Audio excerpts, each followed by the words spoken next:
This episode of Creepy is presented by patrons Matthew Masek and Brian Pemberton. This podcast is made possible thanks to the generosity of the patrons. Please consider donating to the podcast at patreon.com/creepypod.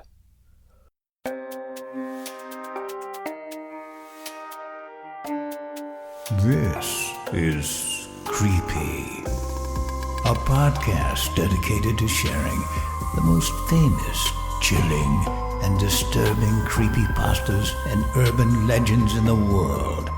Whether these stories truly happened or are simply fabrications is for you to decide. These stories may contain graphic depictions of violence and explicit language. Listener discretion is advised. Creepy presents The Bad Days. Day 18. Faulty Wiring. Credited to user Hairy Monster Man. It wasn't long ago that I noticed a strange noise coming from the air conditioning unit in the wall of the living room. At first it was almost imperceptible from the other noises such as a device would typically make.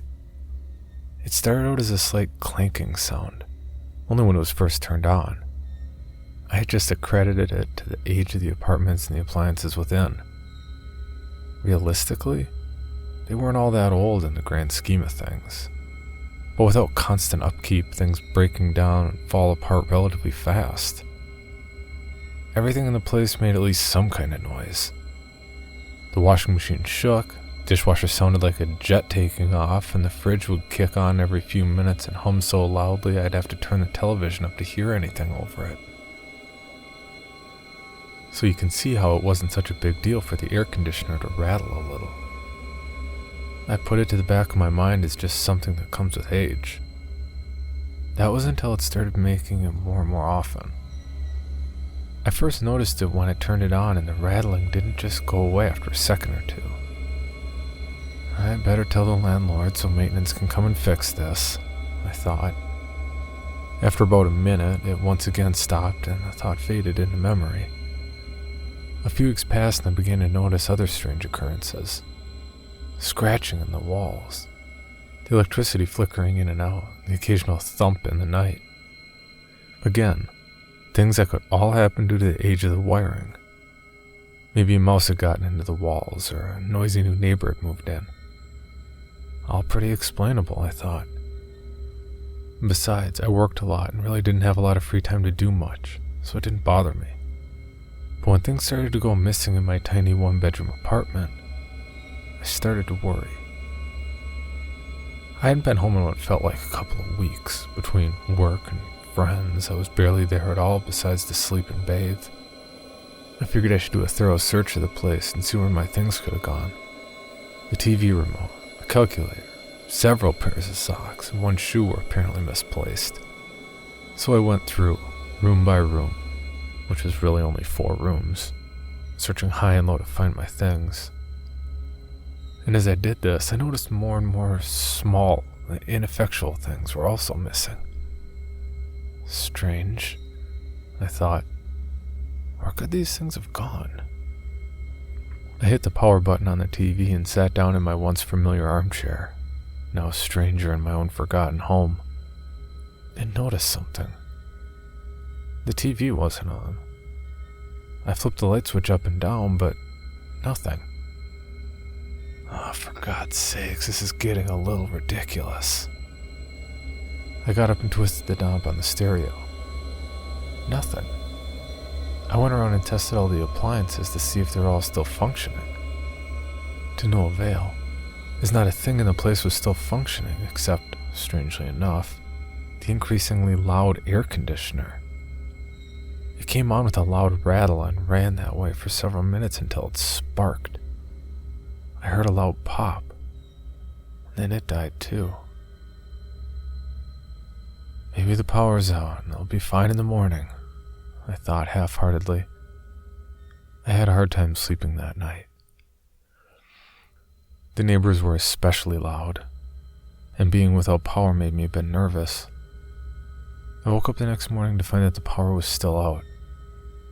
I I took a shower, got dressed, went over to my neighbors to ask if they were having similar problems. I knocked loudly several times, but no answer. I decided enough was enough and went to the maintenance office to complain and hopefully resolve this issue. When I opened the door, the smell of stale smoke swept into my nostrils. The place was a mess. Paper and ashes all about the desk, peeling paint, smudges on the windows, and a TV with only static bolted to the wall.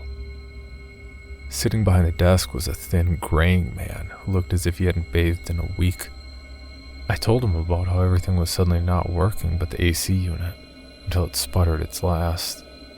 He gave me a sarcastic look, and with a scoff, he grabbed his toolbox and followed me back to my apartment. You see, I would have called, but for some reason nothing seems to be working. I don't think the electricity is out because the air conditioner was running and suddenly died. Well, let's take a look at it, he said. I went over to it and unscrewed the faceplate and peered inside. He clicked his flashlight on and went to work unscrewing and checking different things. When he stopped suddenly, he pulled out a tiny thing attached to a cord that didn't look like it belonged. He looked at me with a raised eyebrow. This yours? I couldn't even identify what he was holding. I don't believe so. What is it? It's one of those little spy cameras. You haven't been having girls over, secretly taping them, have you? He gave a sly grin. No. What the hell was that doing in my home? I was getting a little scared and a little irate. He shrugged. Well, let's see where this wire goes, huh? He followed the wire with his hand and stopped to look inside. There's a little hole in here. It goes into the wall. He pulled out his hammer and got to work taking chunks out of the drywall, following the cord. I was freaking out. Who put that there? Was this dirty old man watching me? Are there any more of those? All these things went through my head as I watched him work. Well, that explains a lot, he said under his breath. What is it? I exclaimed. Looks like somebody rewired your outlets over here. He backed away to show me what he was seeing. But why? My guess, stealing your power. You sure you didn't notice anything? His calmness put me on edge. I thought back to the odd noises in my walls, the thumping and flickering lights. What had once seemed like such a normal thing had my heart racing. I noticed a few things here and there, but I haven't been here a lot lately. I thought it was just an old place.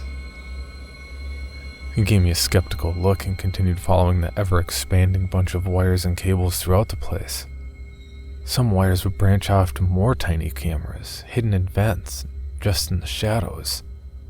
One even wired into the eye of one of my pictures. How have I not noticed these? My heart had started beating faster and faster as he discovered more. He kept going, and one by one, found all of my electric had been rewired into one central bunch that led to the bedroom. My heart stopped. How long have these been here? Not long, I'd say. We check all the appliances and outlets before we rent the places out. Well, where does it all lead? He kept knocking holes with his hammer and following the dreaded cables until finally he stopped and looked into the most recent hole he made with a flashlight. The space between the walls gets a lot bigger here. I think I can fit in here. I see something glowing just around the corner. He smashed a hole big enough for him to squeeze through and disappeared into my bedroom wall. He appeared a few seconds later with a grim look on his face, and his skin pale. He was no longer the calm, apparently fearless man he was before. You aren't going to want to hear this, but there's a little room back there. A bunch of monitors set up all over and all sorts of crap scattered around. Looks like somebody was living in here, but no sign of them now. He swallowed hard. This place is starting to freak me the hell out. If I were you, I'd move. I packed my things and left for my mom's that day. not wanting to spend another second in that place. Over the next few days, the police came and investigated the whole scene. They found 20 different monitors all linked up to VHS players in that little room in the walls. Surprisingly, though, no tapes were ever found, and neither was the thing that had been watching me all those nights. A week passed and a box arrived at my mother's doorstep. It was unlabeled, but inside was all the little things that had gone missing in my apartment. I also found a dirty, ripped piece of paper with a barely legible message scrawled on it. I like your new place much better. For more information, including pictures and videos of the stories told on this podcast, or to suggest stories for future episodes, please visit us at CreepyPod on Twitter, Instagram, and Facebook, or email us at creepypod@gmail.com. All stories told on this podcast can be found at creepypastawikia.com and are protected by a Creative Commons license. Some rights reserved unless otherwise stated.